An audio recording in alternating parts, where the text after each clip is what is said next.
Bom dia, queria-vos agradecer estarem aqui.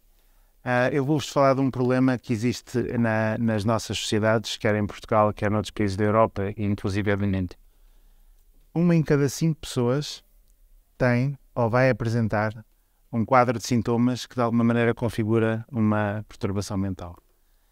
Quando falamos em perturbações mentais, estamos a falar de perturbações psiquiátricas mais graves, como as perturbações psicóticas, mas também outras perturbações mais comuns, como a depressão, as várias perturbações da ansiedade, que são bastante mais comuns e que são igualmente impactantes.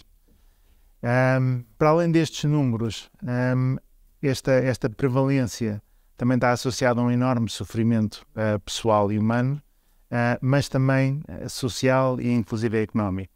As estimativas do impacto das questões de saúde mental são bastante assustadoras, na ordem dos milhares de milhões de euros, nos vários sítios ou contextos que de alguma forma fizeram estes estudos. E isto traduz em problemas de absentismo, impactos na produtividade, consumo ou recurso a serviços de saúde, etc. Quer os números, quer este impacto mostram que esta é uma situação que é urgente, digamos, a responder e que a resposta tem de ser racional face àquilo que são digamos, esta quantidade de pessoas. A intervenção psicológica e a psicoterapia fazem parte desta solução. Nós sabemos que a intervenção psicológica e a psicoterapia são eficazes.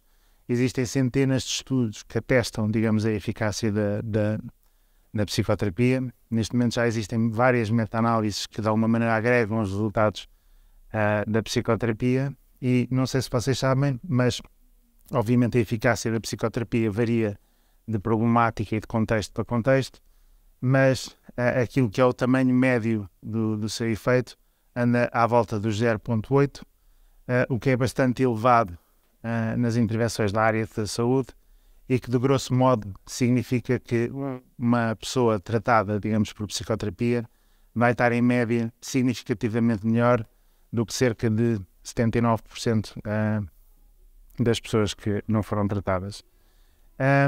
Estes estudos são feitos em contextos controlados e cientificamente bastante válidos, mas também são acompanhados por outras investigações em contextos reais de prática, portanto, contextos do dia-a-dia, se calhar um bocadinho menos controlados, mas mostram que esta eficácia e este impacto traduzem-se também em contextos reais de prática. A psicoterapia e a intervenção psicológica oferecem soluções para um conjunto alargado de problemáticas. Existem intervenções que estão estudadas e que são eficazes. Já falámos para a depressão e para as várias perturbações da ansiedade.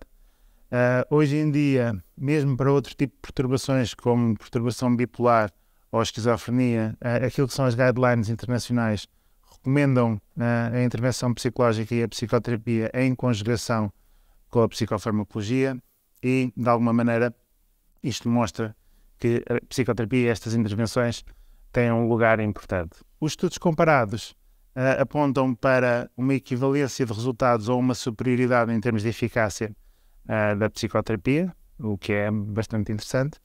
E existem alguns estudos que apontam para algumas vantagens acrescidas em termos daquilo que é a promoção da adesão aos tratamentos na área da saúde mental, no fundo, portanto as pessoas desistem menos.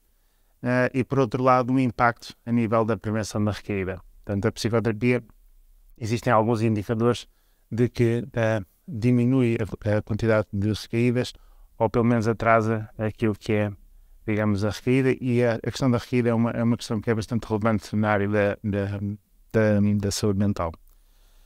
Portanto, e já agora porquê?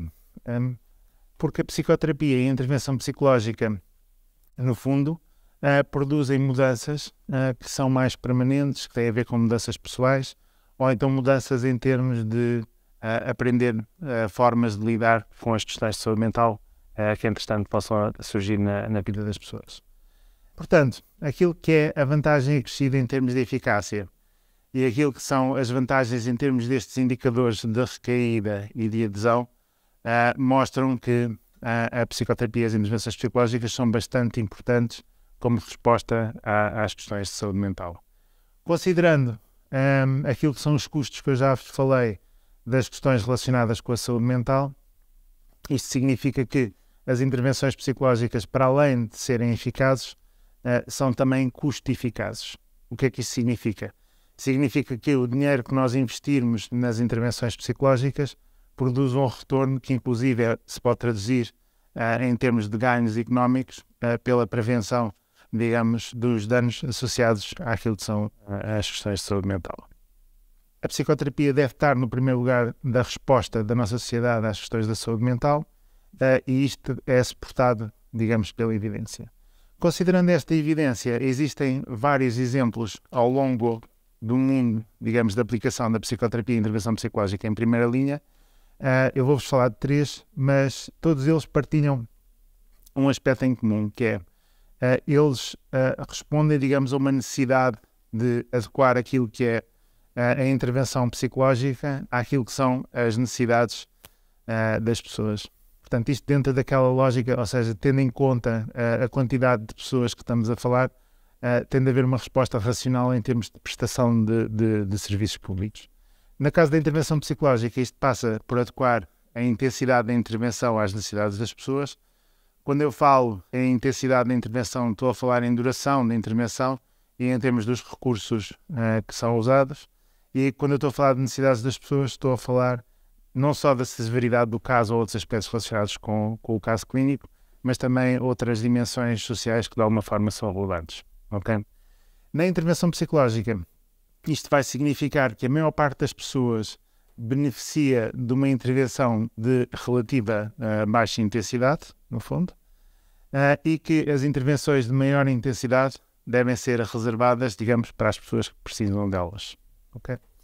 Relativamente aos tais 3 exemplos que eu vos falei, o exemplo que é mais conhecido é o do NHS Talking Therapies, que previamente era conhecido como IAPT, Improving Access to Psychological Treatments. É um programa no Reino Unido que, de uma forma bastante disseminada, neste momento já atendeu milhões de pessoas, proporciona intervenção psicológica na primeira linha daquilo que são as problemáticas de ansiedade e depressão. Este programa faz recurso a intervenções breves, mas também faz recurso a materiais psicoeducativos e programas auto-administrados. E é um programa que está bastante estudado e que revela resultados bastante interessantes e bastante promissores. O segundo programa que eu vos queria falar é o Step Care 2.0.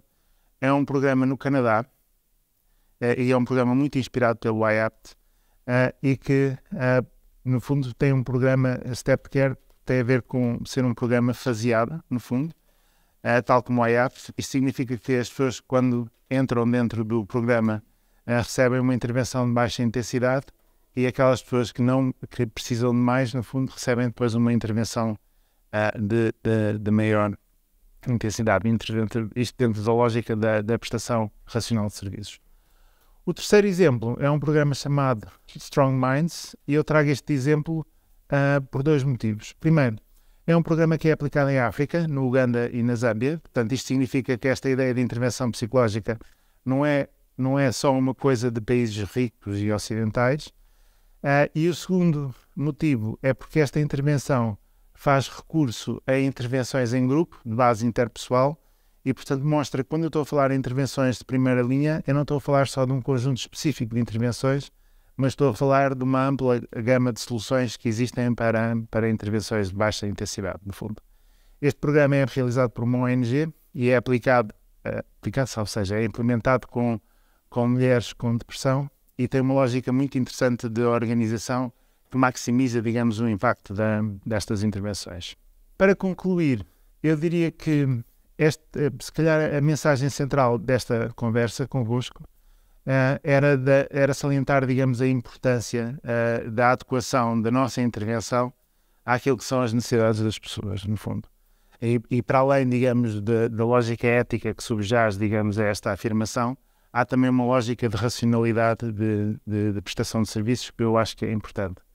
Isto desafia-nos a nós, psicólogos, a metaforicamente sair do consultório, ou seja, pensar em intervenções que se calhar são aquelas que nós estamos um bocadinho menos familiarizados, no fundo, mas de alguma maneira podem dar um contributo, digamos, importante para resolver as questões da saúde mental.